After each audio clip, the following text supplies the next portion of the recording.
রাত্রে বেঁচে থাকা রুটি দিয়ে বানিয়ে নিলাম ইয়ামি ইয়ামি পাস্তা।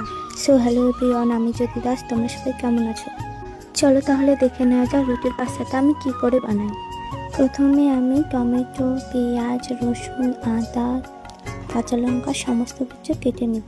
আর তোমরা জানো বন্ধুরা, এই বটি দিয়ে কাটতে গেলে আমার প্রায় হাত কেটে যায়, তাই আমি অনেক সাবধানে সমস্ত কিছু সবজি কাটি। তো আমার সমস্ত কিছু এরকম করে কাটা হয়ে গেছে, আর রুটিগুলোকে আমি এরকম করে কেটে নিয়েছি। তারপর আমি উনুনটা জ্বালিয়ে কড়াইটা বসিয়ে দিলাম। তারপর কড়াইয়ে তেল দিয়ে দিব। তারপরে দিয়ে দেবো জিরা। জিরা দেওয়ার পর একটু নাড়াচাড়া করার পর পেঁয়াজ কুচি, লঙ্কা কুচি, টমেটো কুচি সমস্ত কিছু ভেজে নিব।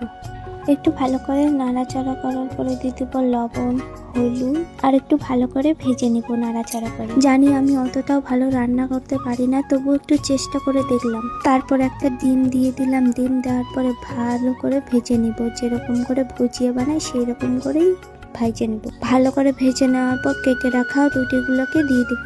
রুটিগুলোকে দেওয়ার পর ভালো করে ভেজে নিব। রুটিগুলোকে ফেলে দেওয়ার বদলে যদি এরকম করে ভেজে খাওয়া যায় তাহলে অনেক টেস্টি লাগে। তারপর আমি এর মধ্যে গরম মশলা, মিট মশলা, সবজি মশলা আদি সমস্ত কিছু দিয়ে নেড়েচেড়ে নেব। তারপর একটুখানি সস দিয়ে দিবে।